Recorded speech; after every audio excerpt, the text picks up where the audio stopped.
சின்ன மருமகள்ல அடுத்து என்ன நடக்க போகுதுன்னு வாங்க பார்க்கலாம். இங்க செல்லப்பாண்டி வீட்டு முன்னாடி பார்த்தா மணி அடிச்சுக்கிட்டு நிக்கவும் இதை பார்த்துட்டு ஊரே கூட ஆரம்பிச்சிருது.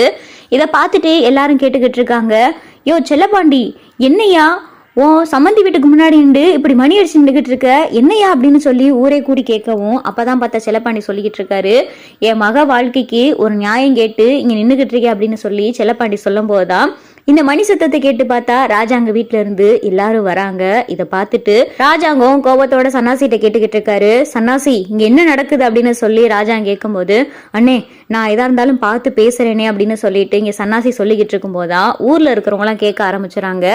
ஐயா ராசாங்கம் ஏதோ இந்த வீட்டுல உன்னுடைய சின்ன மருமகளுக்கு அநியாயம் நடந்துகிட்டு இருக்காம்ல, அவனுடைய மகளுக்கு நியாயம் கேட்டுதான் இந்த மாதிரி நின்றுகிட்டு இருக்கேன் அப்படின்னு சொல்லி ஊர் பெரியவங்களாம் சொல்லவும் அப்பதான் பார்த்தா ராஜாங்கம் என்ன பேசுறேன்னு தெரியாம எதா இருந்தாலும் உள்ள போய் பேசலாம் உள்ள வாங்க அப்படின்னு சொல்லி ராஜாங்கம் கூப்பிட்டு உள்ள போயிடறாரு. இங்க பார்த்தா எல்லாரும் உள்ள போறாங்க. அப்பதான் பார்த்தா ராஜாங்கம் சொல்றாரு, இந்த விஷயம் ஊர்ல இருக்கிறவங்களுக்கு தெரியாம இருக்கட்டும் அப்படின்னு நான் நினைச்சேன், ஆனா மத்தவங்க அப்படி நினைக்கல போல அப்படின்னு சொல்லிட்டு ராஜாங்கம் எல்லாரும் முன்னாடியும் வெளிப்படையா சொல்லிடுறாரு, இந்த வீட்டுல நடந்த பிரச்சனை என்னவோ இதுதான், சேதுவால தாமரை கெட்டு போயிட்டா தாமரைக்கு ஒரு நியாயம் கிடைக்கணும் அப்படின்னு சொல்லிட்டு சேதுக்கு நான் 2ஆம் தாரமா தாமரையை கல்யாணம் பண்ணி வைக்க முடிவு பண்ணியிருக்கேன். இந்த கல்யாணத்தை ஏத்துக்காம இப்ப யாரோ வந்து இங்க பிரச்சனை பண்ணிக்கிட்டு இருக்காங்க, அதுக்கு ஒரு முடிவே கட்டிடலாம் அப்படின்னு சொல்லி ராஜாங்க சொல்லும் போது அப்பதான் பார்த்தா செல்லப்பாண்டி சொல்றாரு, என்ன முடிவு கட்ட போறீங்க, என் மகளுக்கு விருப்பம் இல்லாம என் மகளுடைய புருஷனை இன்னொருத்திக்கு 2ஆம் தாரமா கட்டி வைக்க பாக்குறீங்க, இது எந்த ஊர்ல நியாயம், தாரம் கல்லு குத்து மாதிரி உயிரோட இருக்கும்போது இப்படி 2ஆம் தாரமா அதுவும் என் மருமையனுடைய விருப்பமும் இல்லாம என் மருமையனுக்கு கல்யாணம் பண்ணி வைக்க பாக்குறீங்க, இது எந்த ஊர் நியாயம் அப்படின்னு சொல்லிட்டு செல்லப்பாண்டி பேசும்போது அப்பதான் பார்த்தா ராஜாங்க சொல்றாரு, இதுல முழுக்க முழுக்க பாதிக்கப்பட்டது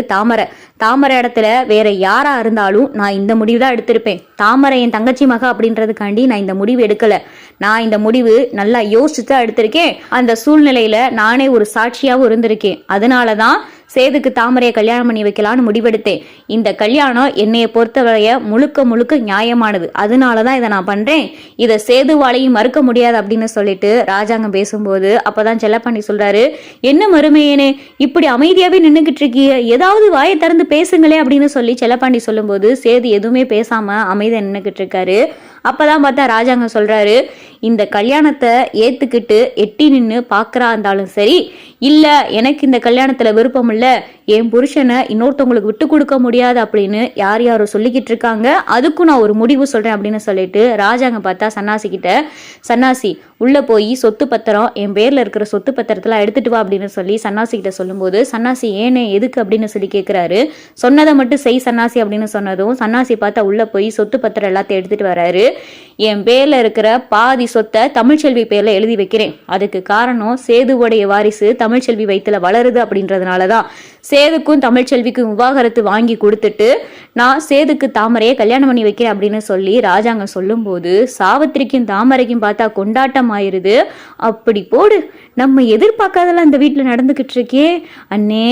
இப்பதானே எனக்கு நீ ஒரு நல்ல வழிகாட்டி இருக்கு அப்படின்னு சொல்லிட்டு சாவித்திரி பார்த்தா மனசுல கடந்து குழு குழுன்னு கடந்துகிட்டு இருக்கு. மா நம்ம நினைக்காதெல்லாம் நடந்துகிட்டு இருக்கு, இந்த தமிழ்ச்செல்விய இப்படியே அத்து விட்டுட்டா நான் மட்டும்தான் இந்த வீட்டுக்கு சின்ன மருமக, இந்த நம்ம எதிரே பார்க்கலையேமா அப்படின்னு சொல்லிட்டு தாமரை சொல்லும்போது, அமைதியா இருடி, முழுசா சந்தோஷப்படாத, இங்க என்ன நடக்குதுன்னு பாத்துக்கிறோம், ஆனா எங்க அண்ணன் முடிவெடுத்தது ரொம்ப நமக்கு சாதகமா போச்சு அப்படின்னு சொல்லி சாவித்திரியும் தாமரையும் பார்த்தா குசு குசுன்னு பேசிக்கிட்டு இருக்குங்க.